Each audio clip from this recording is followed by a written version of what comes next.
All right. So, guys, I'm going to go over the um, other method of building a mannequin for a character today.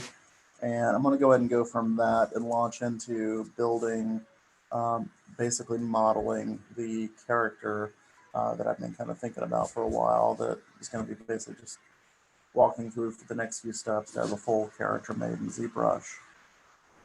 So, before I jump into ZBrush, I do kind of wanted to maybe just give you guys like a little bit of a holistic view of maybe some of my methods or a little bit of background on kind of what I think about when I'm coming around to creating characters.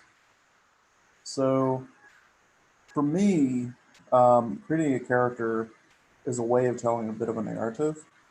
And so if I can somehow work the narrative or work the story into a character design that strengthens the character just that much more.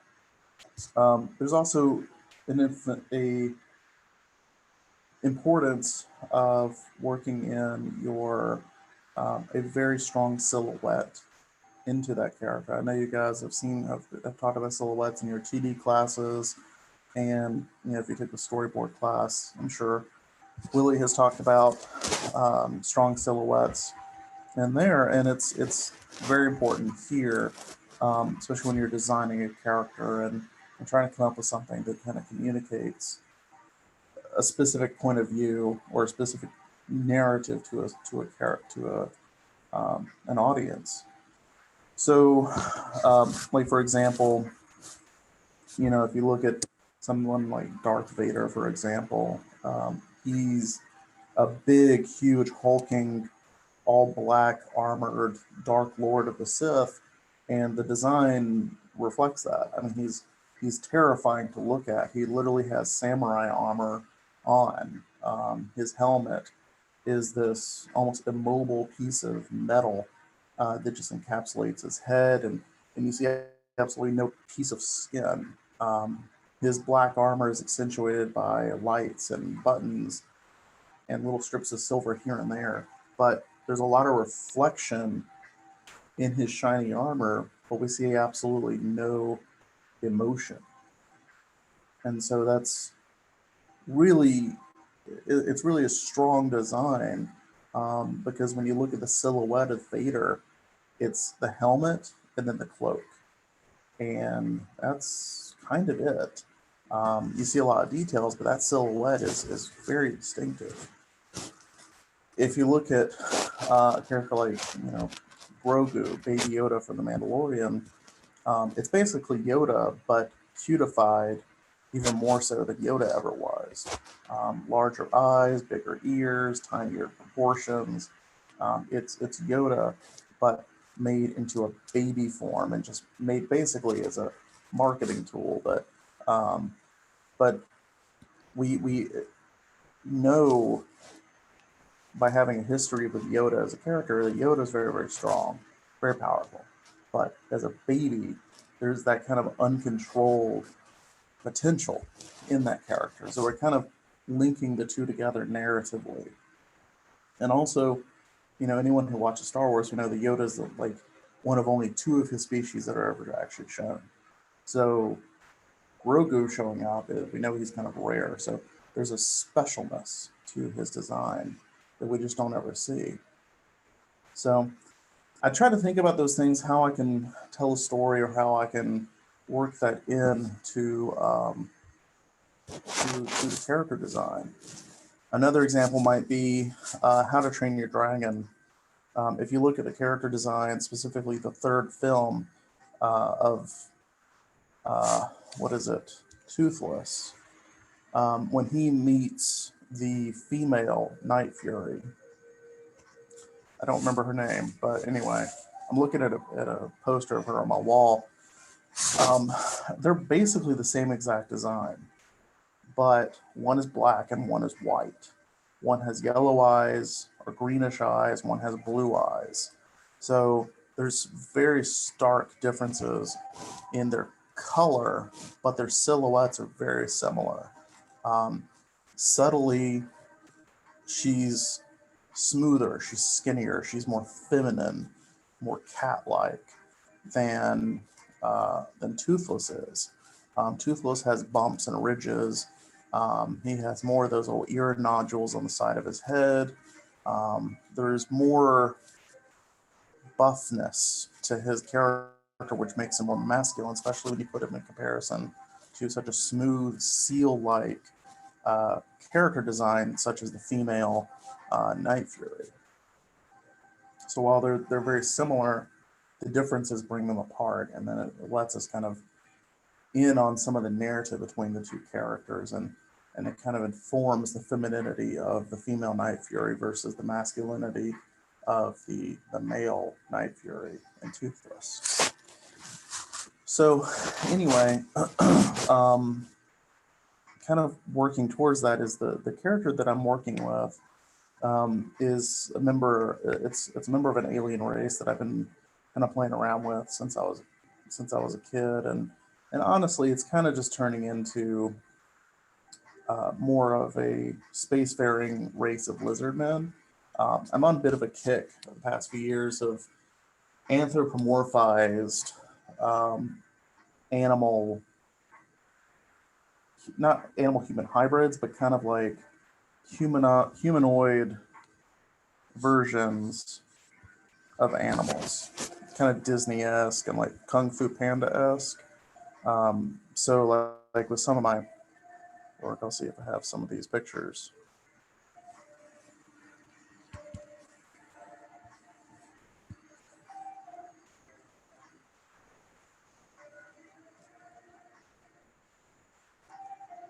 So I have one of these characters. His name's actually Mitch. If you follow politics, you might find that funny. But he's basically a old turtle who's a procurer. Uh, he's an old southern turtle that's a procurer of interesting goods, and so he'll buy things and stuff like that and kind of go around. But he's a snapping turtle. He's got serrated back and everything. I'm pulling a lot um, from nature with like the different designs and stuff.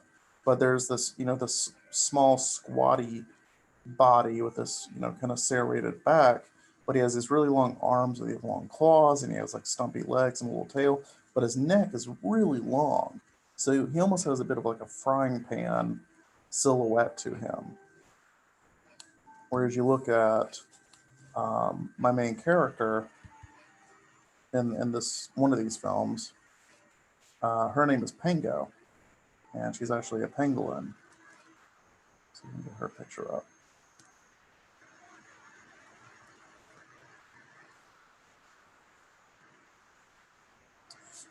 If you've never seen a pangolin, go look them up. They're really interesting animals, and I'm kind of in love with them. They're cool, but basically, she's an armored mammal, and she works as a smuggler. There's a little bit of Han Solo rolled into her. Um, she's got all these scales that cover her body. Penguins don't have particularly good eyesight, and so she's got these big globular goggles, kind of similar to like Maz Kanata from The Force Awakens, that kind of artificially enlarge her eyes, and she kind of just doesn't really take any shit from anyone. She's a really fun character, and yeah, so she was really cool. So kind of mixing in a few different elements to create something that I felt was a little bit more distinctive. So like the vest again from like Han Solo, and then like the gun is a little bit pulled from Han Solo and a little bit from Luke Skywalker from Return of the Jedi, but it's also actually mixed in a little bit with Darkwing Duck because the gun itself, this gun right here, doesn't actually shoot lasers. It actually shoots um, suction cups, but they're like energy suction cups that are attached to energy cords. So she uses it kind of like an energy grappling hook, and she can use it to like fling herself around and get to places that she could not normally get. So it's not even really a weapon. It's a tool for her to use, but it gives her kind of a fun space pirate look because she has it strapped to her hips. So she's a lot of fun.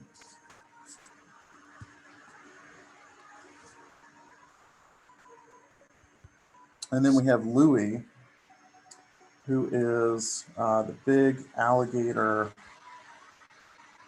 bad guy of this film.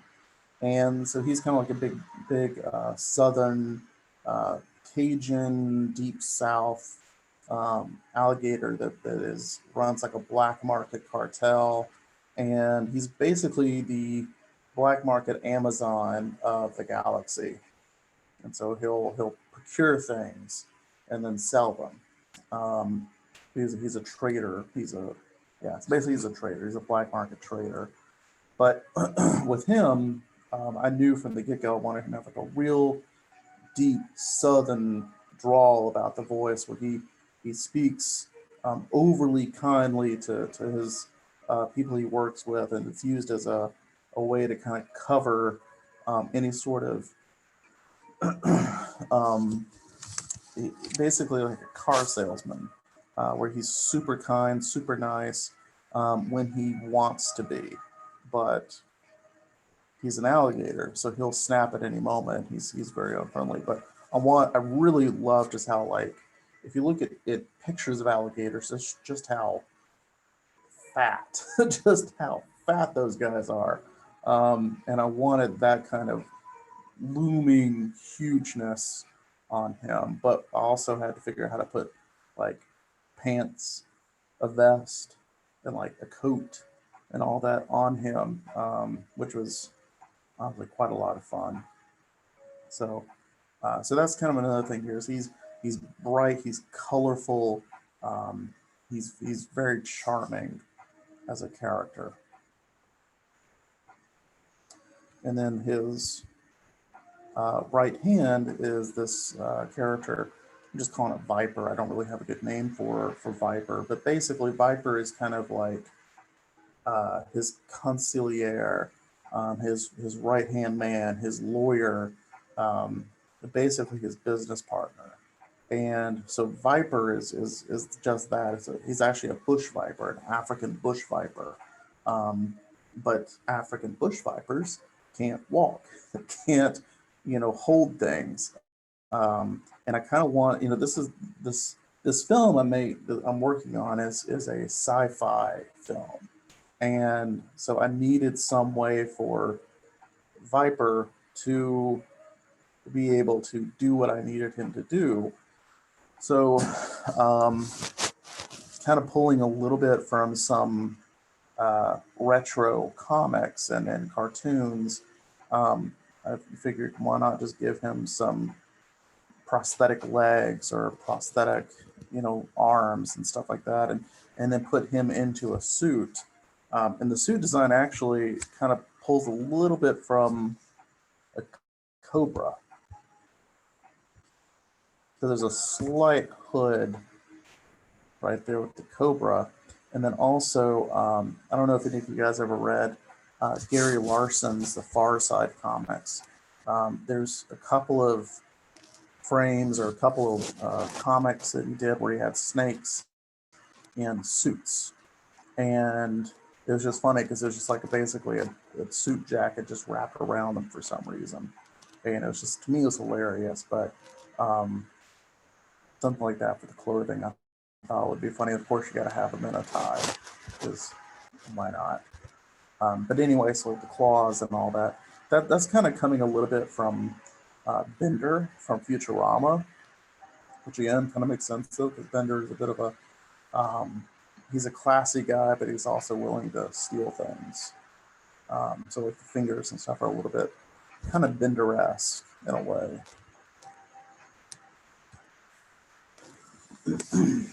And so since everyone who works for Louie is kind of a bit of a criminal, I decided to create these goon type characters. And so again, working with their silhouettes, these characters are entirely encased in clothing. We don't actually see anything of them and we never actually do in the film I'm working on. But the idea is that essentially it's a guy with a top hat that he just pulled down, like a huge top hat, he just pulled down over his head and then cut eye holes through.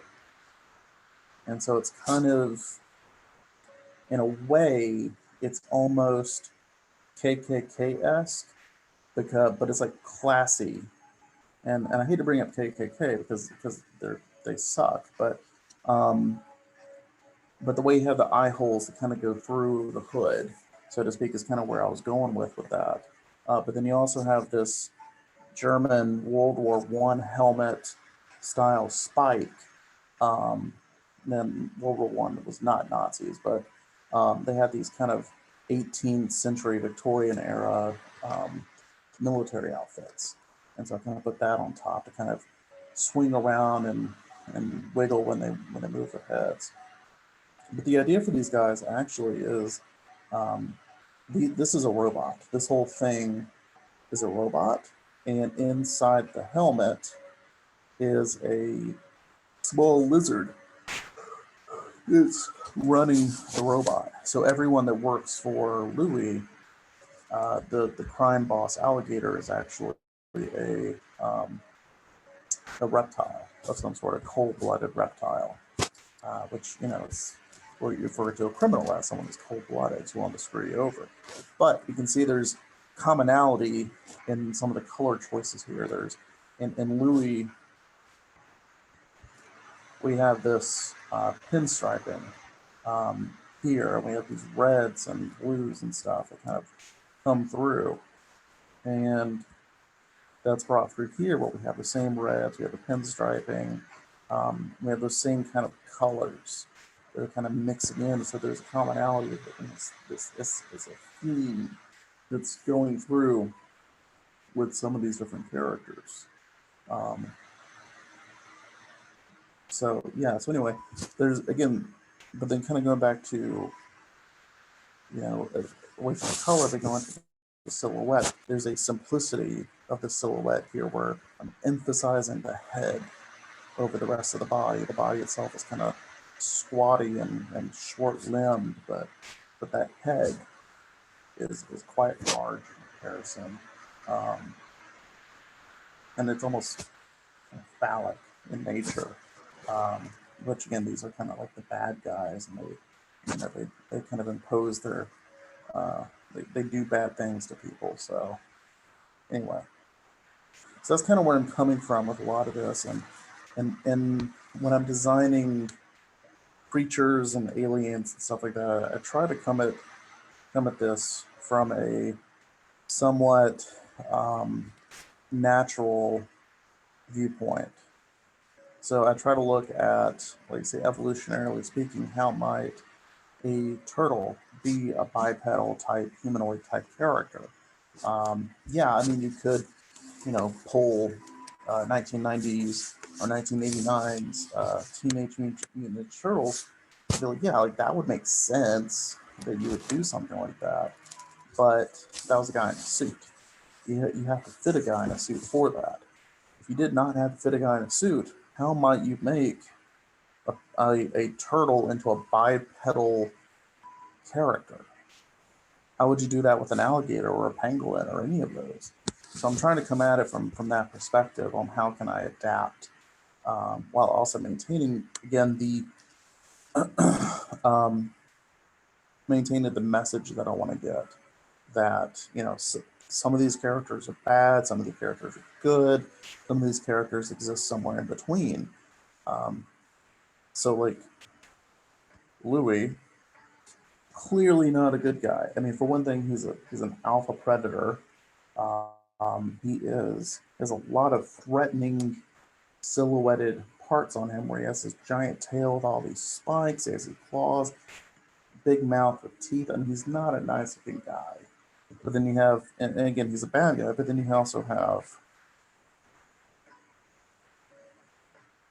the goon, who isn't a good guy either, but he's a little bit, these goons are maybe a little bit more not outwardly bad. They're kind of cute in a way, honestly. I think they're kind of cute. because they have these little, kind of Bart Simpson-esque pudgy bodies, and yeah, so they're maybe a little bit somewhere in the gray area.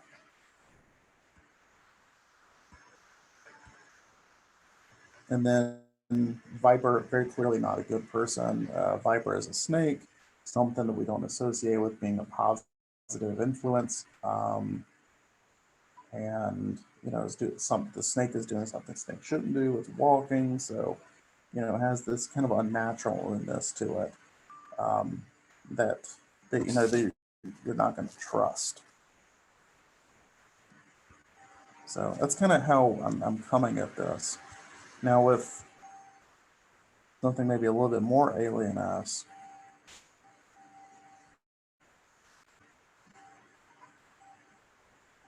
Let's see.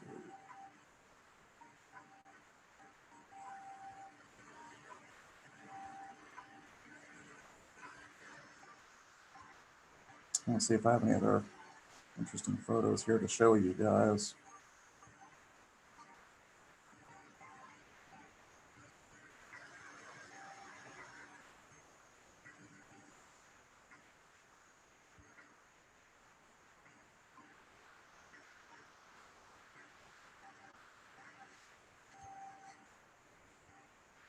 I thought I did.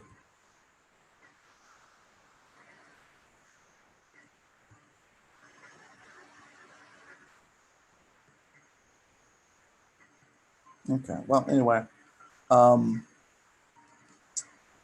take a lot of reference from real world. So, like, obviously, alligator, I'm going to be looking at reference from that. I'm going to be looking at, let's see. Yeah, anyway, I'll forget that. I'm just going to move on. I take a lot of reference from real world because I can find a lot of details there that you may not be able to fill in mentally on your own, or you might not have any experience with. And so I always find that looking things up is the best thing you can possibly do when it comes to trying to create a model that would conceptually work. Um, because kind of what we're doing here is we're kind of building something that someone would accept as real, and by creating these characters and animals and aliens and monsters, we're trying to put in these details that someone could look at and instinctively know, yeah, I understand how this would work. It's not supposed to work, but I can understand how it's going to work. Um, and so by researching, maybe like how a turtle shell, what kind of details you find on a turtle shell, or what a turtle head looks like, or what skin looks like on the turtle, you can kind of come up with some stuff that are incorporating those details in a way that, again, makes the character more interesting to look at, more enjoyable to look at, and the audience can follow along with that narrative that you're trying to build. Um, there's nothing worse than when somebody designs a character, but you're not sure what to feel when you look at it, or it goes in the wrong direction than what the guy or the artist planned. Because you don't ever want to do that. You don't want to try to design something cute and it ends up coming off looking terrifying. So anyway, I'm going to talk to you about the alien. So, like I was saying, these are kind of lizard man-esque. If any of you guys have ever played Warhammer, this might be kind of ring true, like the lizard men. But I'm a huge dinosaur fan. I've been loving dinosaurs ever since I was a kid. And I wanted to create something that kind of harkens back to these aliens I made when I was in high school. I was writing some books, and I made this race that was interesting to me. And basically, it was like sentient bipedal humanoid theropod dinosaurs, which theropods are kind of like the um, like T-Rexes and Allosauruses and Carnotauruses. That's basically what those guys are. So I do a bit of research and looking up like head forms and stuff like that. So I was looking at a Carnotaurus and trying to figure out different shapes and kind of what I was wanting for each of these. And I was going through this body and just trying to figure out like what I'm wanting out of this. I'm doing some sketches, maybe some uniform, just real quick sketches, not really spend a whole lot of time on this. Looking up maybe some different, perspectives, like the head-on shape of like a Tyrannosaurus Rex face. Looking at the side of like a T-Rex. And just looking at different things, trying to figure out what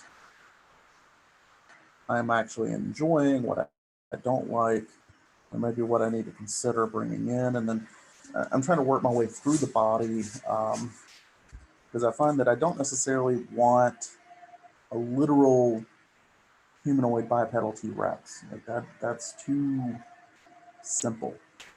So like going in and trying to work on the feet, something like this, I think is a little too literal. Trying to do a human foot is maybe a little too easy. So somewhere something in between. I know that like these aliens would be wearing clothing and boots and shoes and stuff like that. So you need some sort of foot design that could actually fit into a boot. Because also I'm like animating these and you want the feet to actually work, in a way like a human would. Again, allowing us to kind of identify more with this species. Because the less human it is, the less identification we kind of have with it. So, kind of working with how would you get these clawed feet into a boot? Maybe having the toes rotate a little bit, or kind of come together. Same thing with the hands. How would you get the hands to work?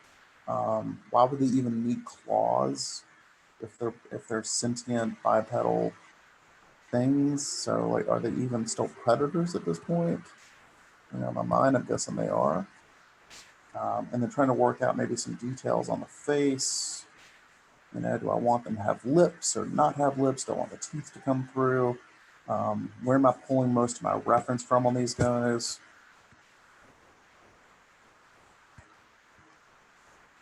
And then just kind of figuring out a little bit of the body layout. So that's kind of where I'm coming from with these. And then also like maybe how I can organize some head ornamentation, and how far you want to differentiate like each individual character member of this race. Are they all the same? I mean, do they all look identically the same? Or is there, distinct differences in the appearance of that race? So anyway, those are things that I'm thinking of as I'm going about this. Um, and again, this is kind of, these are characters I have not probably thought about in about 15, 16 years. So it's going to be kind of interesting to see what happens. But I've been meaning to make something like this. So I'm going to go ahead and stop the video and I'm going to pick up on making the mannequin.